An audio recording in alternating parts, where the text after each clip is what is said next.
Hello, everyone, and thanks for joining us today. My name is Tess Clark with the Syracuse University Environmental Finance Center,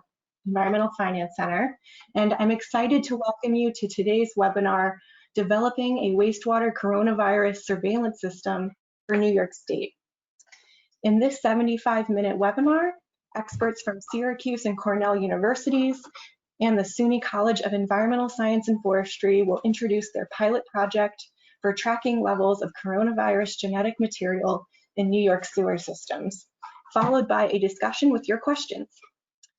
This webinar would not be possible without our partners from the New York Water Environment Association and the New York State Water Resources Institute.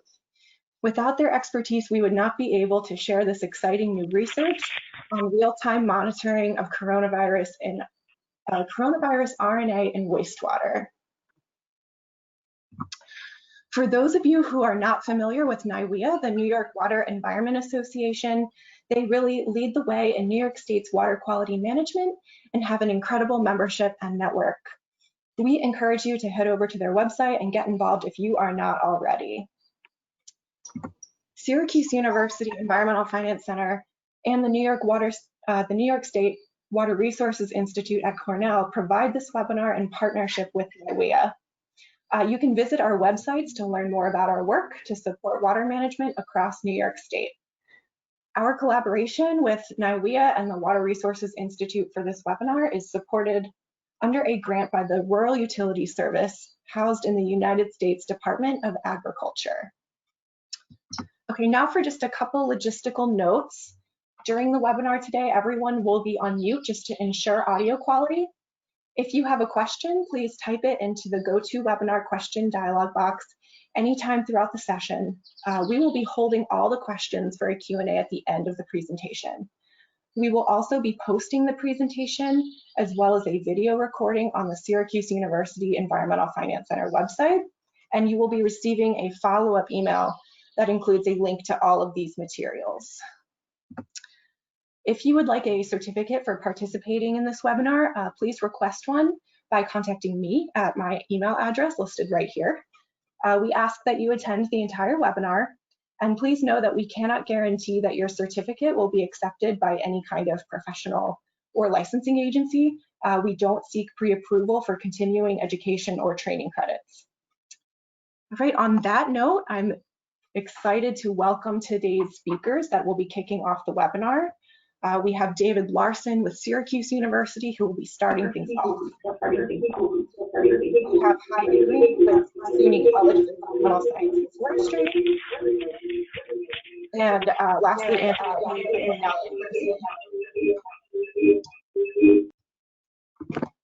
So on that note, I'd like to turn things over to David Larson to get us kicked off.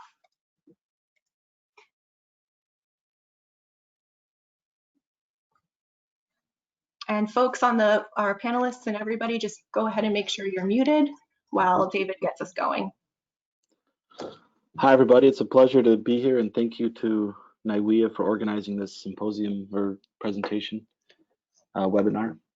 So I'd like to talk a little bit about what my team's been working on for 3 months now in regards to the coronavirus transmission, and that's developing early warning wastewater surveillance platform for the novel coronavirus.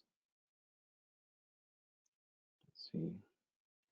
So when we think about infectious disease surveillance, we're really trying to understand an invisible phenomenon.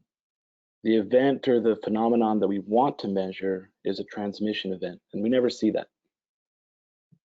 What we see instead are just indicators that transmission is occurring or has happened in the past.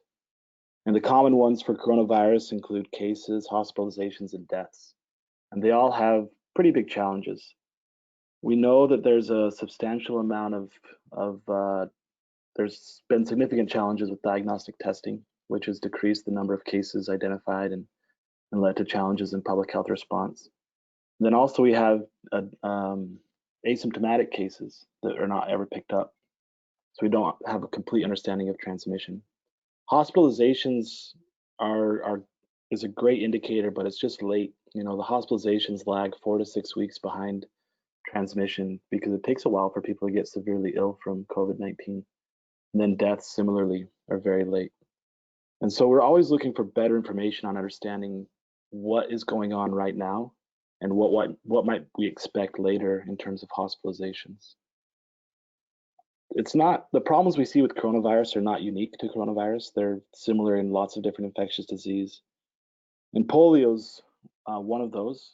And for polio transmission, to really track that, the researchers and scientists, they developed environmental surveillance in the 1990s, where they would pull wastewater samples from communities, run that through filtration and laboratory analysis to identify the polio virus being there.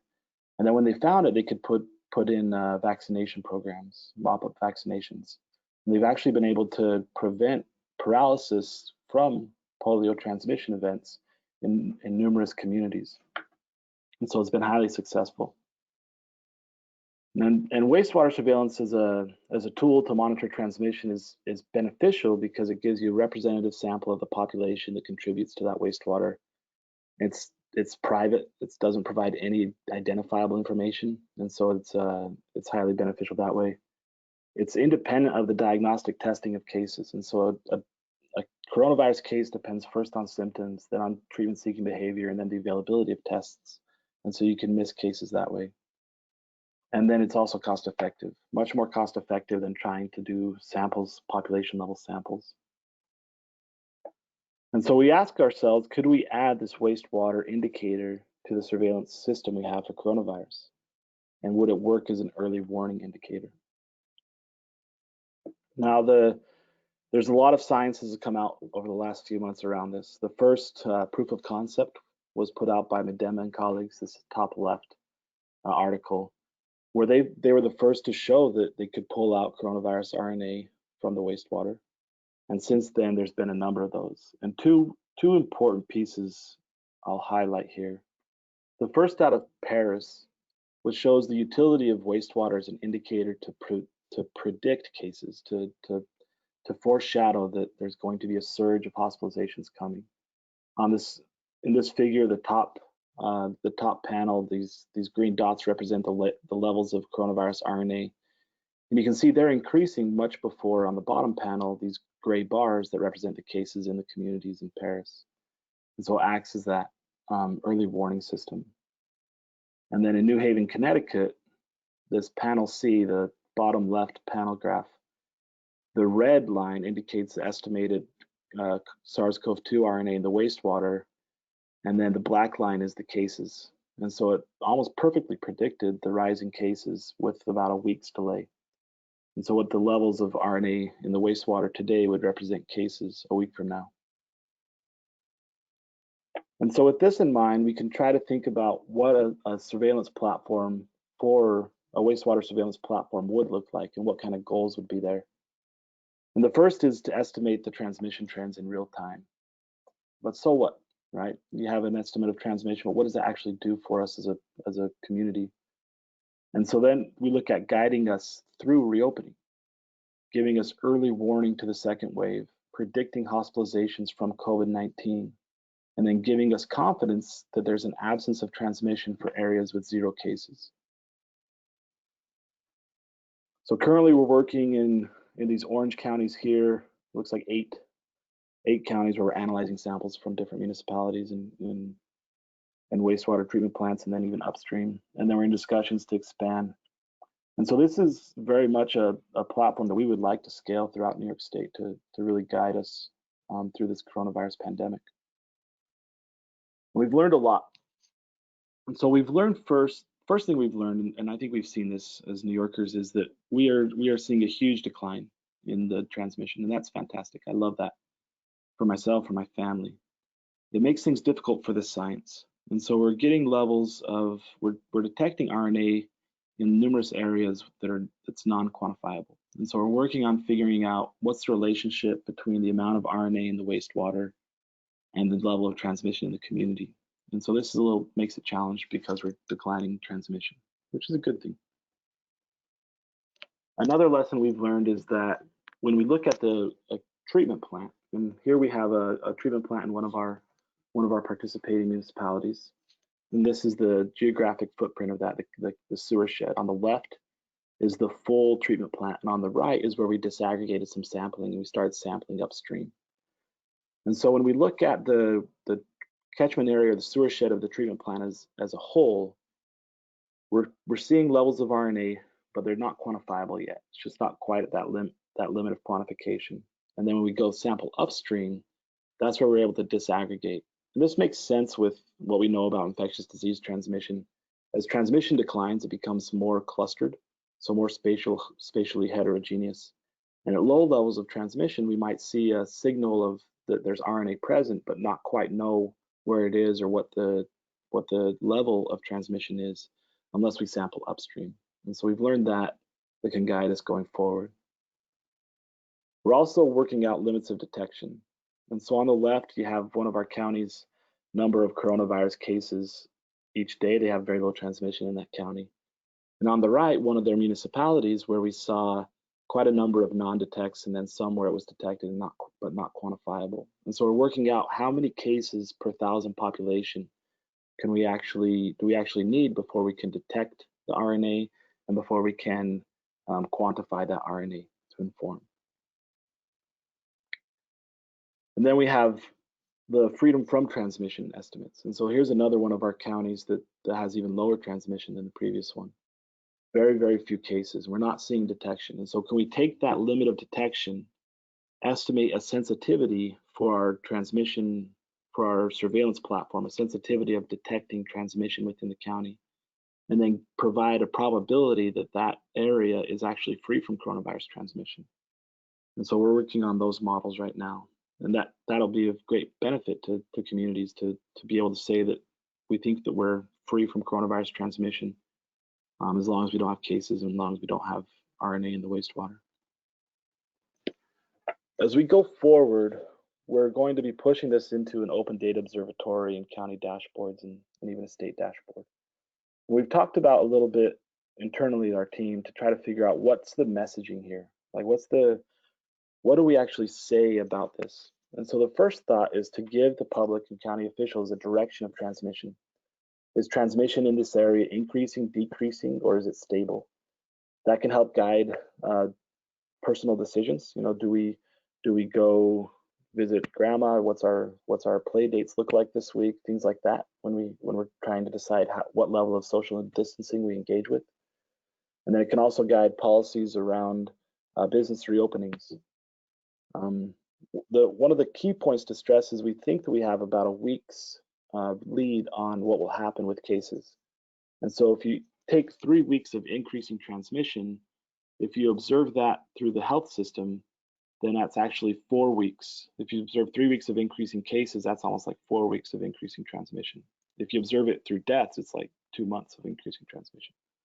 But through the wastewater, it's back down to 3 weeks. And so we can guide policies much more accurately. And I often get asked, what's the value of 1 week? You know, in the Columbia, there's some modelers out of Columbia that they estimated if we had shut down broadly across the country a week earlier, that we could have prevented about 50% of the deaths from coronavirus. And so there's a huge value in terms of live loss for acting a week earlier. The second public health message that we're looking at generating is a level of transmission in a community. Is it high? Is it medium? Is it low? And to provide that back again as a guidance to policy and public decisions. And then the third message is going to be a more personal one about a risk of coronavirus. And so if we have if we have very low transmission within a county, then a person's risk of coronavirus may be more related to their travel outside a county. And so that's when we start to model relationships between human movements and county connectedness and things like that. We're trying to build this across the state of New York and even outside as well. And we're trying to scale up with numerous partners. We're working very well with Arcadis and Quadrant Biosciences. Arcadis is expert in sampling wastewater and tracking not pathogens, but chemicals and other pollutants in wastewater. And then Quadrant is our laboratory partner who they can handle the throughput to really scale this up. It's very much a collaboration between different universities as well, and we've had great support from the New York State Association of Counties. And so we'd like to continue building this out. And that's the slides I have, and I can take questions, I think, toward the end. But just want to highlight that this is a very much team science. And so we have numerous folks from SUNY ESF and SUNY Upstate and Syracuse University that have been integral to this, and some funding mechanisms from both universities, or all three universities. Fantastic. So, Thank you. Thanks so much, David. We are going to hold our questions until for another 20 minutes or so, and then we will have a discussion. So at this time, I'd like to welcome Hyatt Green of SUNY ESF, SUNY College of Environmental Science and Forestry. And please go ahead and share your screen with us.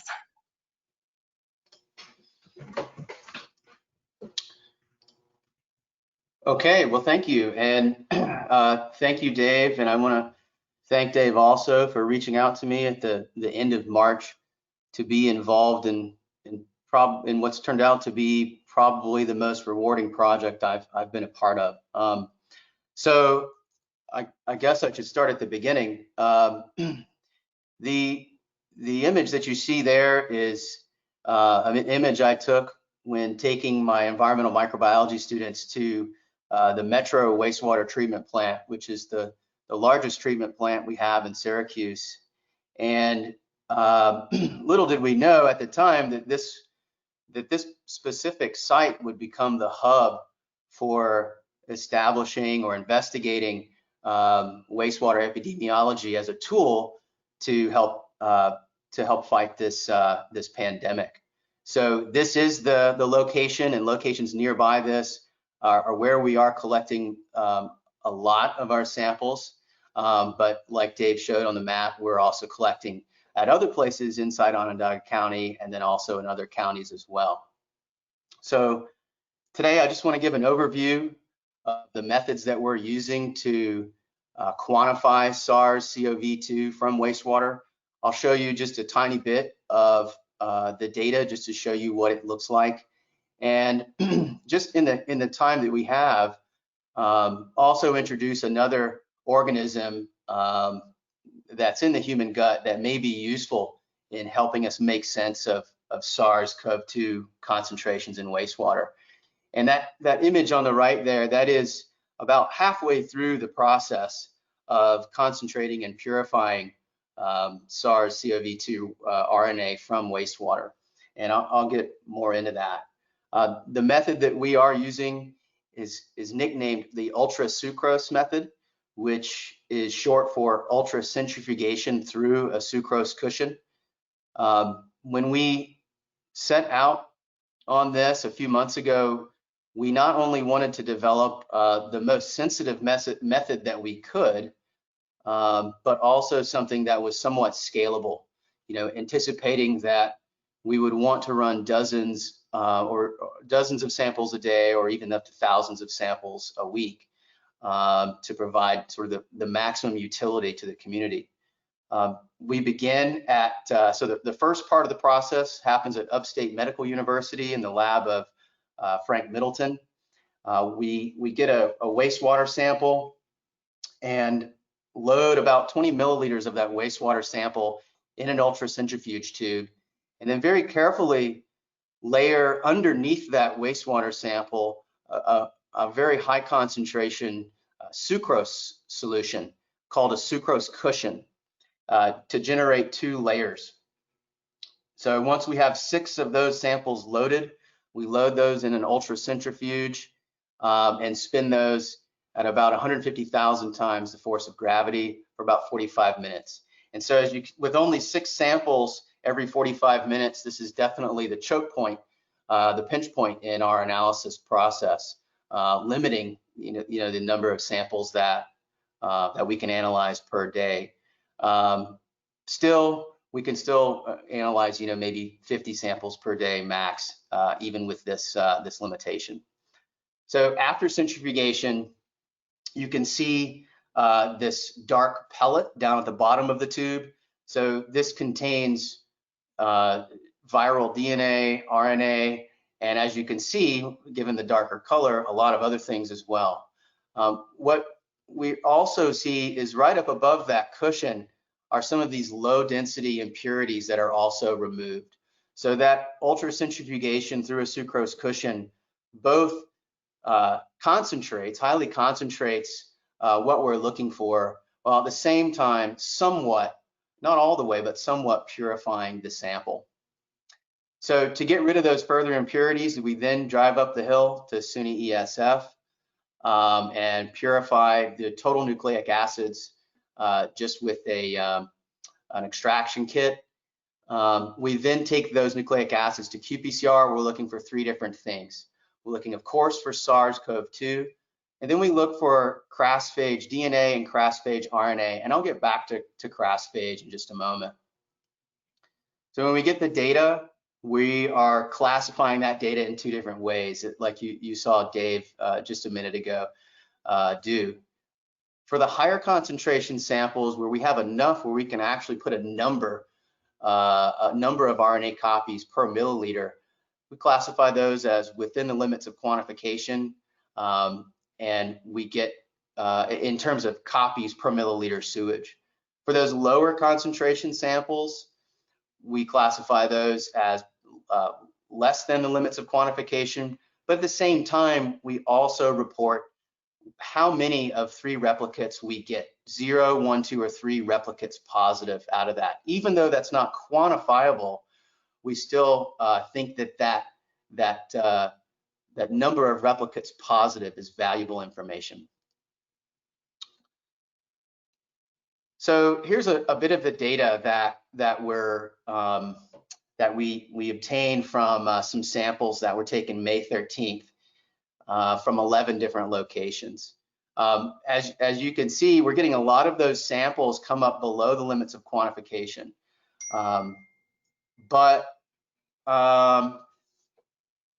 What you also see is many of those samples come up positive, at least in terms of some of those replicates, coming up positive for SARS-CoV-2 RNA.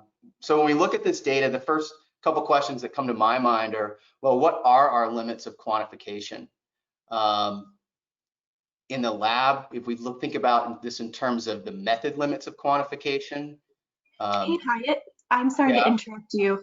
I am going to show a copy of your slides. I think we're dealing with a small problem with the slides getting cut off.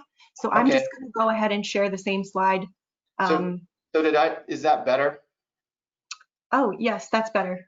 Okay, let's try it that way. Sorry. No, thank you. So yes, well, great. Now you can see the actual data I'm talking about. So we see some of the majority of those samples in this sample set come up with some replicates being positive, while a few of those coming up within the limit of quantification.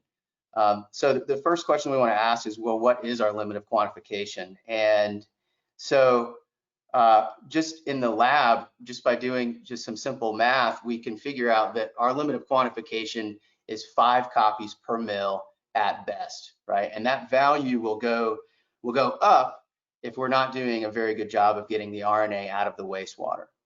I think more importantly to I think health professionals is, well, what is our limit of quantification in terms of the level of infection in the community? That would be informative at determining where wastewater surveillance would probably be useful. We also you have to ask the questions, well, what about rainwater dilution? Is that diluting out our ability to detect SARS-CoV RNA in wastewater? Population density, the size of the watershed. And then right now, around this hot weather, we're also thinking about, well, how do these rising wastewater temperatures contribute to the decay of SARS-CoV-2 RNA in the wastewater? It's a virus that's very sensitive to changes in temperature. So, these are some of the questions that we're asking. And so we're collecting, of course, collecting all of this data and currently working through it. But there is another approach that we could take. We're also asking the question, can we identify a surrogate virus to help us, to give us a little bit more information on how to interpret these quantities that we're getting out of the wastewater. So we've decided that cross-assembly phage or CRAS phage is at least one suitable surrogate for SARS-CoV-2. This is a very abundant member of the human gut. So this is an organism that targets the bacterial phylum Bacteroidetes. It's a double-stranded DNA head-tail phage. It's found in about 38% of humans, and that it's been shown to be at very high concentrations in human fecal material, so at over 10 to the million copies per gram. And when you add this together, this could probably be the most abundant microorganism associated with humans. The other thing that and the fact that it is so abundant means that the resulting concentrations in wastewater will also be very abundant. The other thing that we like about this is that there was a previously developed and optimized qPCR assay that we could just pull right off the shelf and implement in the lab. So when we use this as a surrogate, I think of there's kind of two sub questions. Can we use CRAS phage to give us more information? Can we use it as a population denominator? In other words, to help account for dilution, population density, and possibly some decay in wastewater, although it is going to decay at different rates than SARS-CoV-2. And then the last point is that can we use CRAS phage as more of a quality control? So if we're not able, in the case where we're not able to get CRAS phage RNA out of a sample from an organism that's so abundant, then we probably shouldn't really put much faith in our SARS-CoV-2 results. We'll probably have to go back to that processing step and assume something went wrong. All right, so how do we, if we're looking at, and we're using CRAS phage as a surrogate, and I'm leaving all of the math behind this. There is some supporting calculations behind this, but just leaving that aside and talking about it conceptually, if we look at site 601, maybe we're initially worried about the population within this particular sewer shed because it comes back with the highest level of SARS-CoV-2. But at the same time, we can see, because we've got a very high quantity of RNA in that sample, that we did a really good job at recovering the RNA out of that sample. And so that might cause us to interpret this, this 16.08 copies per milliliter a little bit differently. And so we can use these we think we can use these CRAS phage numbers to sort of put all of the SARS results on a level playing field. And at the same time, it's not an issue in this particular data set because we come back with all good levels of CRAS phage RNA. But if we didn't get any, then we might be worried. In a particular sample, we might go back to that sample and toss it out or reanalyze it. Okay. So I also want to thank the SARS-2 EWSP team, but especially the folks in the lab that are doing all this work. Maxwell Wilder, my PhD student, Ari Finty, Chen Du, and David Ulig, both with Quadrant Biosciences. So that's all I've got, and thank you so much. Awesome, thank you so much. Go ahead and use this time to type any questions. We're going to be holding our questions for another 10 minutes, and at this time, I'd love to introduce Anthony Hay of Cornell University. Anthony is joining us to cap off our research-based discussion, and then we'll be moving into the Q&A. So, Anthony, whenever you're ready.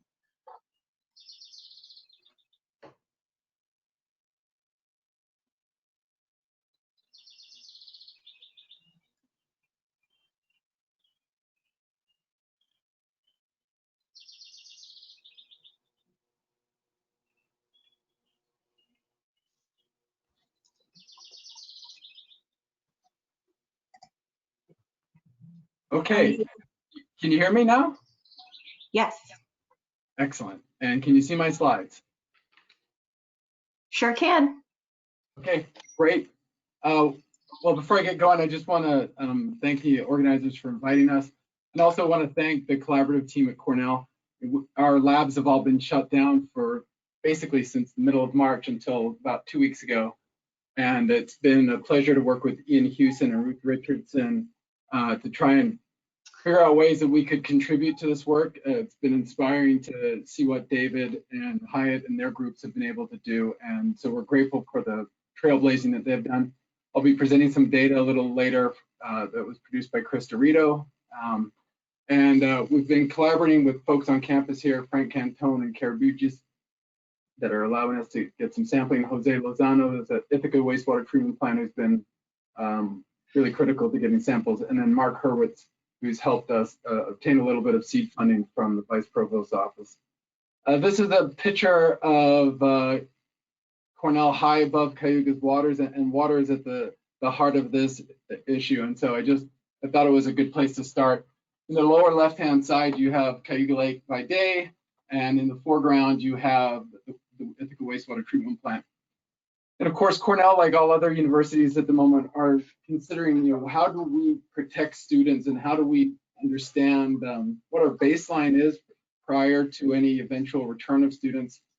And as I think both David and Hyatt alluded to, finer resolution sampling, we hope will give us a complement to the work that's being done at the wastewater treatment plant level and help us understand where interventions might need to be placed or where additional efforts might need to be focused.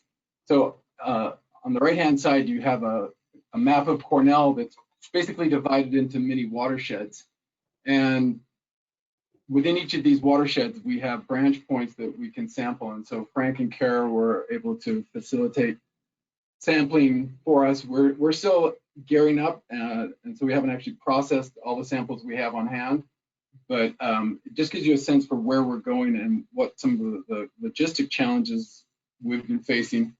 On the right-hand side, you can see little individual sampling points. These are, in most cases, manholes. In some cases, they're in the basement of a mechanical room in a building. So getting access to these locations is just one of the logistic hurdles we have of trying to implement more fine-scale sampling. So locating sampling points and instrumenting them. Brian Rom, who heads the New York State Water Resources Institute, sent out a call to faculty last week or early this week, just asking them for auto samplers. I mean, these are simple issues that when suppliers are less burdened with requests, shouldn't be an issue. But the reality is, if you want this type of data, making sure that you have access to sampling devices is, the first issue. And of course, dealing with timing of sample collection is an issue as well. Wastewater is produced through the day, but it peaks with occupancy, and especially in dormitory situations or locations where you have variable occupancy during the day, these are issues that you need to consider. And from our standpoint, with Cornell being shut down, basically, just getting tradespeople and technical help to get access to points and to get samples has been a logistical hurdle. There's a lot of enthusiasm for sewage epidemiology, and I think there has proven its value. I think we would do you a disservice if we didn't remind you that there's still lots of variability and there are lots of technical issues that can compromise the utility of this. And I like this graph from a recent paper by Hart and Holden, where they did a really nice job of analyzing temporal variability of sewage of SARS-CoV-2 in Tempe, Arizona sewage. And here are just a couple of the factors. So on the y-axis, over here you see wastewater generation liters per person per day. So that's hyper variable, and it's going to depend. And if you have a combined sewer overflow, then you're diluting that sample. If you've got heavy rainfall, you're diluting that sample, just as Hyatt had mentioned. And then also there's a lot of variability on the biological side of how much virus people shed. So you can see the range here of millions of genomes per person per day. And then what each of those colored squares represents is our detection limit. So, you can see these numbers. So 1 in 400, these red squares over here, sorry, 1 in 114, these red squares over here tell us that when wastewater production is high and excretion is low, we're really not going to be able to detect infection rates that are as useful as we need them to be. We need to be able to detect infection rates down here in this range in order to be able to really meaningfully inform or give warning signs for potentially rebounds in virus loading. I think Hyatt also mentioned temperature. So all of these factors affect the die-off of the decay of the virus in wastewater. And so while there has been a lot of method development, there's still a lot of information that needs to be collected and warrants further investment in order to make sure we're producing data that is really predictive of disease.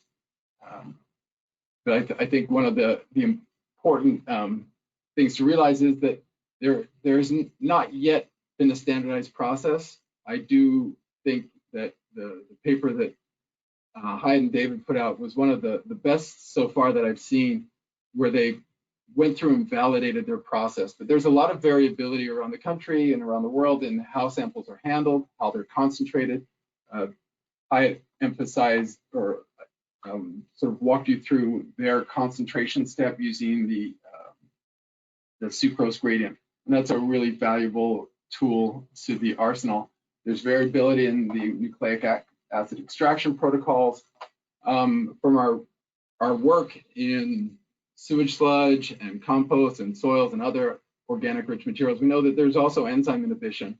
And so factoring in RT controls. And so Ruth Richardson, who's some of whose data I'll share with you a little earlier, has been working in wastewater for a long time. And one of the controls they do for the reverse transcription step is to use an RNA phage that can account for some of the variability. So the CRAS phage is an excellent one, and we've certainly been using that. But so we need these controls for reverse transcription and then for amplification and the eventual quantification of the target. I think David and Hyatt are too modest. I mean, this paper has been really important, and it came out probably a month ago. I can't remember now, but it's helped inform our thinking, and especially about the reliability of data and having the appropriate controls. And it's been useful for guiding our thinking. One of the things that we need to, as a community, settle on are scalable, cost-effective methods. And I think some of these were already covered, so I'm not going to spend much time on them. But as you can see, there's just 4 different methods. There are more out there, but that can have an impact on our ability to compare numbers across different locations. But I think having internal controls like the CRAS phage is a great way of getting around that. But as David mentioned about polio, sewage sampling for pathogens is not new. And in fact, we were lucky to partner with Ruth, who had been set up to sample Ithaca's wastewater treatment plant in February and March until her lab got closed down on the 13th. And so she was kind enough to share with us some of those samples. Her original objective was to quantify removal of 12 diarrheal pathogens from active anaerobic sludge blanket bioreactors. And you can see here the sampling dates that she was able to sample. She took 1 liter of sewage of influent and 10 liters of effluent. So these are really large samples, and was able to concentrate those via ultrafiltration, and then use a number of different techniques to detect these different pathogens. And You can see here just the basic schematic, the tangential flow filtration units to sample these really large volumes, and then addition of an internal standard for the RNA, which is the MS2 phage, which I think is being more and more widely used in wastewater as an internal control for RNA-based analyses, and then move on to a microfluidic qPCR approach for quantification. And I'm not going to go into the details here, but I just want you to realize that, you know, the scale of sampling and the methods employed do vary widely between labs. That doesn't mean anybody's doing it wrong. It just means different tools are being applied, and as we move forward, hopefully there will be some standardization. But Ruth had a number of targets in mind. This was before SARS was even on the agenda, but as you can see, one of the important things about what we're learning through SARS is that we need to really have a background sampling regime in place, and that a statewide effort like the one that's being championed by David and Hyatt, I think, is really important, because SARS is a problem, it's a pathogen du jour, but all of these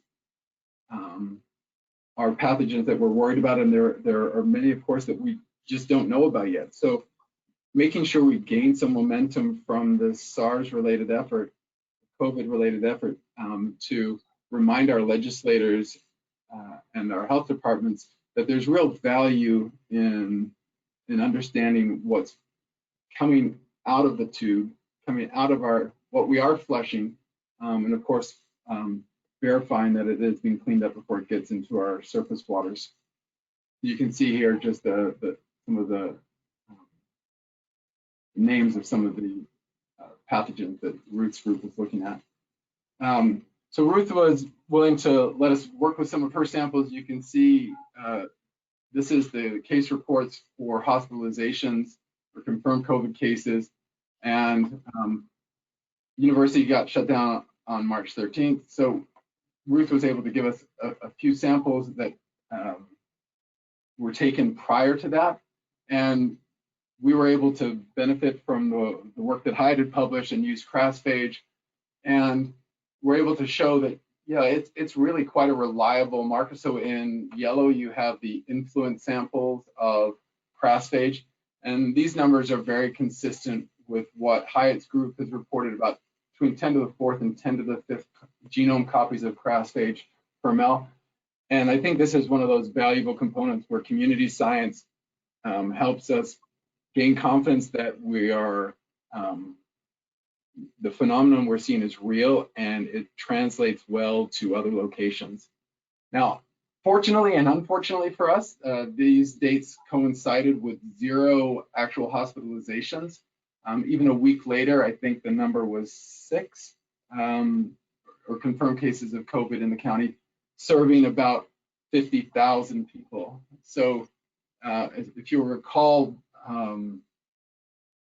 back to that heat map I showed you, we're really at you've been able to detect 1 in 10,000 or 1 in 50,000 sample is right at the limits of the technical abilities on a good day. But we have confidence, in part because of the CRAS work, that what we're really getting is negative results. And you can see the standard curves for both CRAS-phage and then for the individual COVID genes, showing that we've got reliably good data for the internal standards and for the and for the standards themselves. So in this case, no news is good news, though. Of course, from a scientific standpoint, we'd love to get our hands on samples that yield a positive result. You can see here, again, just showing some of Hyatt's data, but where I'm focusing here is just to show how, in the absence of a positive result for SARS, we validate our methods by showing that we're reporting CRAS-phage in the same range as has been reported, in this case, for CRAS-phage genomes per mil of water, and in another paper by Wu et al., where they were reporting them per 100 mils. So times, if we divide this number by 2 logs, it's right in order, in the same order of magnitude as what we're seeing and what Hyatt is seeing. So I think as the scientific community converges on useful tools, we're going to end up with data that's more robust and more reliable. From our standpoint, we can just say, as of now, in the samples we've processed to date, no sewage detects of SARS-CoV-2 during the early phase of the epidemic in March, but we're moving on to samples that we started collecting in May and hope to have more data soon. Establishing a baseline is important, even in the absence of detects or disease. And even though individual labs, I think, have rightly settled on methods that work for them, there's still a lot of method development going on, and this is an active area of research. And one of the, I think, the most rewarding parts of doing this type of work, and I'm not a virologist, this is outside of my expertise, but it's been partnering with colleagues on campus. Ian Houston is a virologist, and Ruth, who's done a lot of work in wastewater, and also connecting with Hyatt and David and others who are willing to share samples and share methods.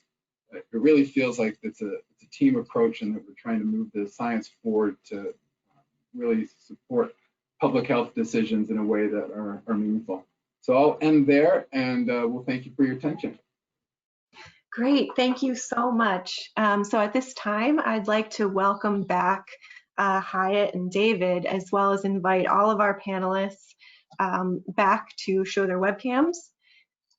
And we'll start moving towards the question and answer part of the program.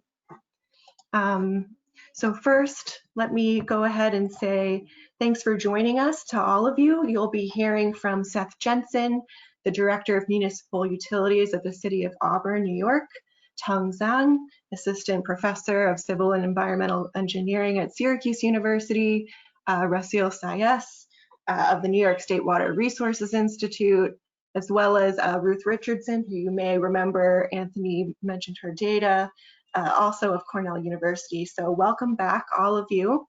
And for our facilitators, please welcome Meredith Perot of my organization, SUEFC, and also Kristen Hishka of the New York State Water Resources Institute. So Meredith and Kristen, I'll let you guys get into the questions. Thanks very much, Tess. We really appreciate all the presenters and panelists joining us today. Thank you so much. This is super interesting. We've got a lot of good questions. Tess, I believe we had a poll for our viewers. Would you like to place that poll up for us? Absolutely. So we wanted to ask you to kick off this part of the program, are you currently taking any measures to track coronavirus in wastewater? So for those of you that this is relevant for, tell us yes, no, or you're exploring your options. And we're just going to give you just a short amount of time to fill this out, maybe another 5 seconds. So in 3, 2, and 1, I'm closing the poll. And in terms of the results, it looks like 40% this isn't applicable to you, but 27% of you say that you're exploring options, so that's wonderful to hear. Great, thank you, Tess. That's just a way for us to get a sense of who's thinking about this kind of work. And today I wanted to kick off, and I'm going to ask Kristen to help me out. We're busy looking at your questions as they come in. And I wanted to start off with a fairly straightforward question, and I think that this can be directed to any of our presenters today. The question being, is anyone else doing this kind of monitoring? Is there a national effort? And I wondered if Hyatt or David, if you'd like to answer that one.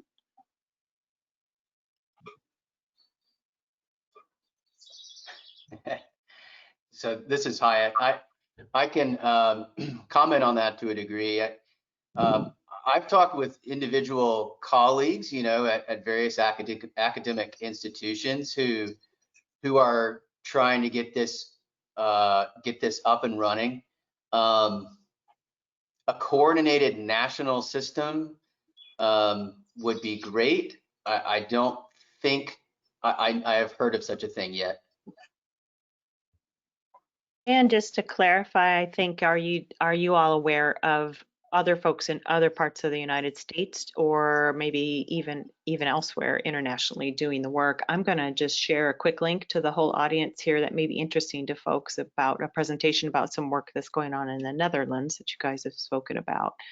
So, but we've got lots of good questions here. So and Kristen's helped out quite a bit here with doing a little bit of sorting out of what we have. And I wanted to direct a question to David in particular. The question being, what are the approximate MDLs, minimum detection limits, and PQLs, practical quantification limits, for the RNA analysis? Oh, that's better. That's better at for Hyatt. I'm Oh, a great. population Yep. health person, so when I look Sure. at limits of detection, I look at cases per thousand in the population. And so that's where we're kind of backtracking. We're producing a model right now of the trying to translate cases in a community into number of people that would be shedding the RNA in their fecal matter, and then looking at what levels we detected. And so I kind of come at this backwards in cases per thousand population is what I'm looking at. But Hyatt, why don't you address that question maybe? Yeah, and like I kind of mentioned earlier, there's lots of different ways to think about limits of quantification, and some are more useful than others. The easiest way to think about it is the method limit of quantification in terms of how many genomes have to be in wastewater for us to detect it. And for us, that's at best, that's going to be 5 genome copies per milliliter of wastewater. Now, that's going to change when we have lower recoveries of RNA out of the wastewater. That's going to go up.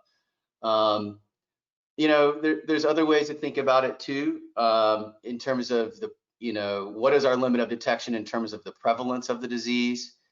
And then a third way, kind of getting at that same thing, is integrating, and I didn't talk about this too much, but integrating crass phage and using shedding rates of crass phage or another phage to act as sort of a population denominator.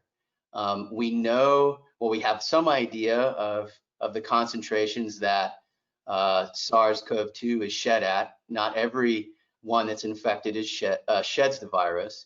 When it is shed, it can be shed as high as 10 to the 6th, 10 to the 7th copies per gram. But as symptoms wane, you see that number drop down to 10 to the 2, 10 to the 3, or even undetectable. With crass phage, we know I mentioned the shedding rates there, but anyway, we can sort of use those ratios of shedding to sort of nail down an effective limit of quantification. So I don't think it's fully resolved yet, but there are a number of approaches to take on that.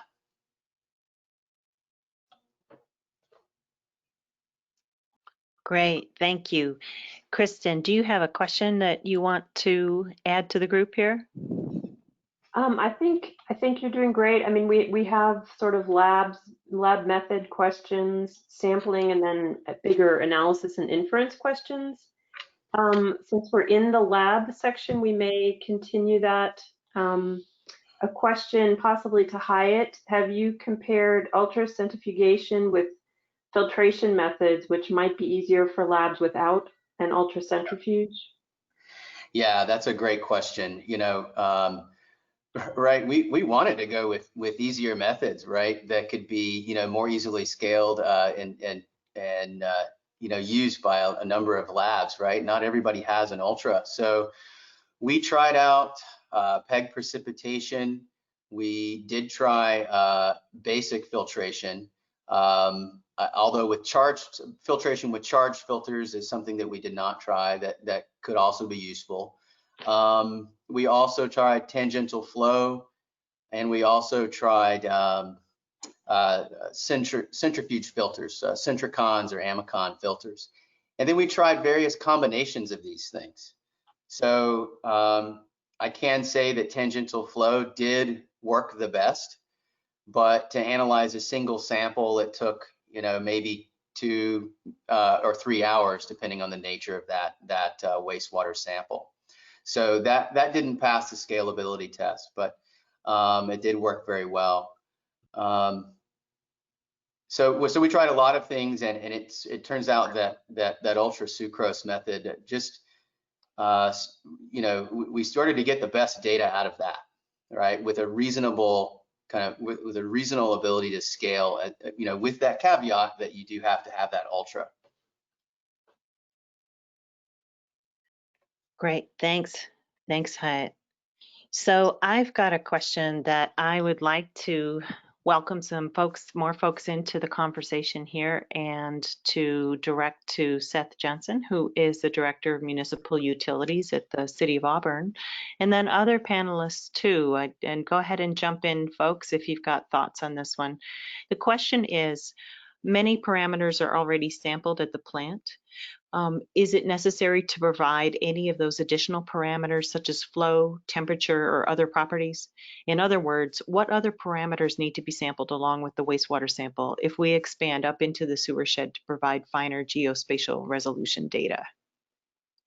Sure. Well, that's a great question, and a lot of that kind of goes back to coordinating with Dave Larson and Hyatt with respect to what they need.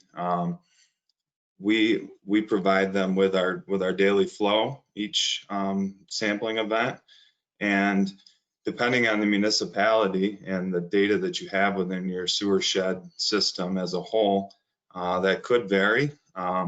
We don't have exact flow parameters for our 3 major sewer sheds in the city of Auburn, but we're able to assign a percentage based on the total flow that we experience each day. So other than providing the samples, we're providing the flow data. So. Great, thanks. Do any of the other panelists want to add anything to that question? To that answer, sorry. The paper that I mentioned from the Tempe work has modeled temperature and flow and a couple of the other aspects. So I don't think we need new instrumentation, but data on temperature and flow rates is valuable when trying to back calculate and predict actual incidences. Okay, great, thank you. Just to add one more thing, one of our limitations, I guess, with our study at this point in Cayuga County, from the city standpoint, is the continual samplers in our manholes. We don't have access to multiple samplers that give you that 24-hour composite. We're just doing a 24-hour composite at our wastewater treatment plant facility, where we have to use that for other speedies permit requirements. So if we were to expand or try to get better data to Syracuse University, SUNY ESF, that would be something to consider for us and potentially for other municipalities who are thinking about this, is what type of on-hand equipment do you have for sampling manholes for to get those types of samples. Wonderful, thank you. Kristen, are you ready with the next one? I think Ruth and maybe Rasil have comments also. Oh, Go ahead, fantastic. Ruth. Yeah, go ahead, Ruth. Oh, I mean, I think it's come up, and Anthony mentioned it for the Cornell effort. These like composite sampling, they're not incidental. And I think it might be a question to ask in the community: is there value in a grab sample at, say, 10 a.m. every morning, right, or whatever you're normally doing? It adds a big limitation to people, what they can afford to do, manpower, person power and equipment wise. So I would love, here in another format to discuss whether grab samples are doable. I think that is important. I was actually going to comment on the very first question about who else is conducting such a similar surveillance campaign, and there is one out of Cambridge and Boston, Massachusetts. It's BioBot, MIT, Harvard, and Brigham and Women's Hospital. They had started out with a pro bono campaign to test the wastewater, so you can send them sample from all across the U.S. and you just pay for shipping, and you just pay like 10% of what's gonna cost now that the campaign is finished. So that's the one that I know of that's being conducted elsewhere. Fantastic, thank you. There's a Slack channel that's dedicated to wastewater epidemiology of COVID, and so I sent the link to the organizers, and maybe that can be made available for participants. We sure will. That's great. Thank you. Great. So I think I'll ask two questions here that are kind of related on the inference side. So this can be open to whoever wants to answer on the panel. The first one is, how fine scale can you get? It was noted that SU will be sampling dorms. Are we able to access that level and get quantifiable results? And a related question is, assuming proper sampling methods, if you're testing wastewater directly from a building or a building complex that is not combined with stormwater, what level of infection detail could be expected? So this is Dave Larson. Maybe I'll address these questions. When I think of a community level surveillance platform, I think of maybe the postal code level as being the most granulated you would want to be. So it's always a balance between what's the cost of obtaining the data, how actionable is the data, and what are alternative data points that could be obtained. And really, the interventions that community wastewater surveillance would be guiding are social distancing interventions. I don't think we would use this for a city to prompt mass testing of people for an infection. We just want to use it as a communication tool to say there's been an increase in transmission in your neighborhood, and so practice good social distancing, wash your hands more, wear your mask. And so I don't anticipate any value going beyond zip code, and even zip code might be too detailed for the wastewater stuff. On the dormitory side, what the decision we've made at SU is that a positive hit from RNA will actually lead us to try to find who's infected. So if we get a positive hit, we'll go in and we'll test all the residents of the dormitory for an infection, and then try to isolate that infection. And so this is the value that I see coming out of residence halls, be they dormitories, nursing homes, perhaps even apartment buildings if people agree to it, to where if we can isolate infections before transmission, we can actually really reduce the risk to the public. And so that's the way that I think about the two different paradigms of where to sample and what spatial granularity. As the number of people is reduced in this sample, the level of detection kind of goes up, right? So if we can detect 1 in 1,000, one infection out of 1,000 population, then we should be able to detect one infection in a dormitory if there's fewer than 1,000 residents. To echo that, what David's saying, the other thing that by going closer to the source is that you remove those environmental variables like temperature and time decay, or at least you reduce them greatly. And so in theory, the closer to the source you get, the probably the detection that goes down relative to comparing it to wastewater treatment plant itself. Fantastic. Any other thoughts on that question, panelists? Thanks for your thoughts and questions or contributions there. Yeah, Anthony, the paper that you were referencing, the Hart and Holden had estimated that probably one infected individual among 100 to 2 million is relatively or theoretically feasible. So, it depends, like you said, on temperature and in-sewer travel time. But that it was a computational analysis paper. So how applicable or how real it is in real time, it's not clear yet, but it said 1 in 100, 1 in 2 million. Very good. Thank you. So we still have questions coming in, and I have another one for the panelists, possibly Hyatt or Anthony, but I love getting your help, panelists, on letting me know who's best to answer this one. So the question is it known if the viral RNA fragments predominantly come from circulating virus or cells that have been broken down during the sample prep? Would direct size fractionation be useful to skip centrifugation? Yeah, I can at least start to get out on that one. You look at the data on the level of active virus in feces and wastewater, and it's extremely low, and in most cases not detectable. This particular virus, as an enveloped RNA virus, is very susceptible to breakdown in the environment. It is not very hardy.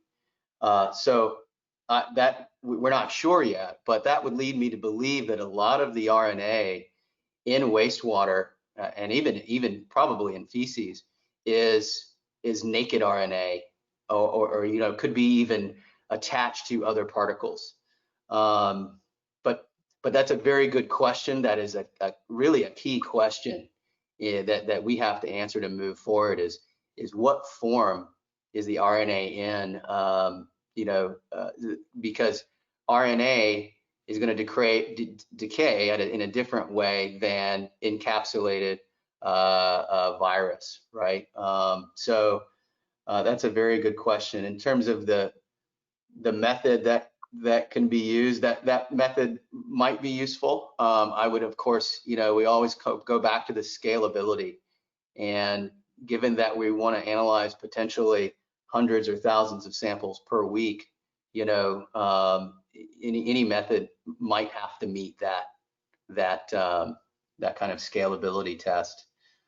If I can just add to that, while I haven't done some of these experiments myself, Dr. Ian Houston, who's on our team, is an expert in environmental viromics and has spiked naked nucleic acids, RNA and DNA, into samples before taking them, and the recovery is very low. So, I mean, maybe if it's sorbed onto those sludge particles, sewage solids, it might have some protection, but in general, those naked transcripts don't last very long at all. Ruth, do you have any difference of opinion on that one? Okay. Great, thank you. Kristen, do you want to jump in? Yeah. Seth, this is a question for you. How has been two-prong? First is, what has been your experience in sampling and coordinating with the labs? How has that worked for you? And then two, have you gotten useful data yet out of the efforts you've put in? And how has that been used in your community? Okay. Yeah, good question. So the sampling has been a great experience so far. It's been very simple to work with Team Syracuse. We're sampling once a week and delivering those samples to SUNY Upstate. As far as the results that we've received, they have, at least in our Cayuga County region, there's 45,000 area-wide residents that we serve. The transmission levels have been very low, and so have our Department of Health numbers as well. I would say, generally, if you're thinking about getting involved in a study like this, you know, you need to have a strong partnership with your local Department of Health, making sure that they're bought into the concept of what you're doing, because their data is what Professor Larson is utilizing to know what they're seeing within the community and the health community, so that they can try to draw relationships between what we're seeing in our local health community compared to what we're seeing in our wastewater influence. So it's been fairly simple. You do need to certainly make sure you have the in-house capacity for a smaller wastewater system. It might be a little bit more difficult. But we are staffed 24/7, so we have the ability to kind of keep eyes on our continuous sampler, and then at the same point in time in our collection system, we're doing a quasi-composite sample, which is just multiple grab samples throughout the day. Again, not preferred, but better than just one grab sample, as Ruth had talked about before. The other thing that you need to consider if you're going to be getting involved would be to hopefully have a fairly good idea of your collection system in your service area, and potentially, even preferred if it was all in GIS, because the team can then take that information and more quickly crunch the numbers within the targeted sewer sheds that you're looking in. So. Excellent. Thank you so much.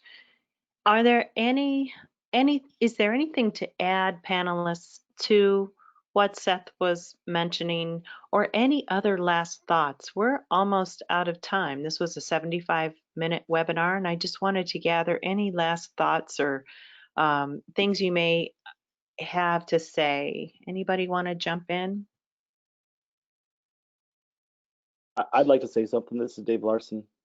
Great. There is so much science ahead of us on this. There's so many questions that are unknown, and it's really an exciting time to be a scientist, to be working on this. At the same time, if we wait to allow science to work out those questions in the methodical and process way, we'll get behind the virus. And so we know enough now to be able to get this out, scale it such that we can use the trends in the wastewater to understand when there's an increase.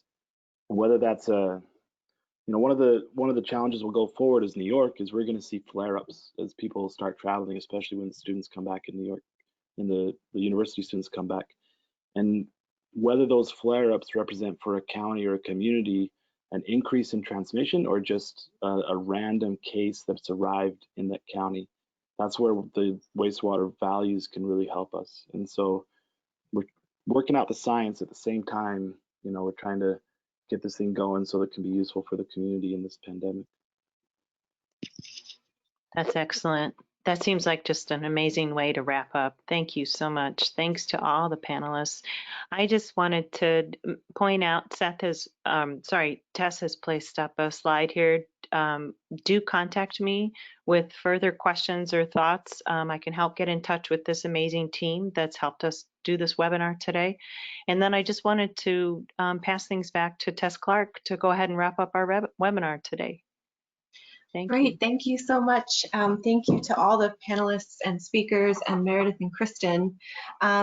One final housekeeping item: you will all receive a link to a survey when you close out the webinar, and also in your follow-up email. I want to remind everyone that the link to this recording will go out to you in your follow-up email. It will take about 48 hours for us to process and upload it, but you'll be able to access it very soon. And on that note, thank you so much, everyone. Have a wonderful afternoon, and we will be in touch with you soon. Thanks so much, everyone. Thank you. Okay, bye-bye. Bye.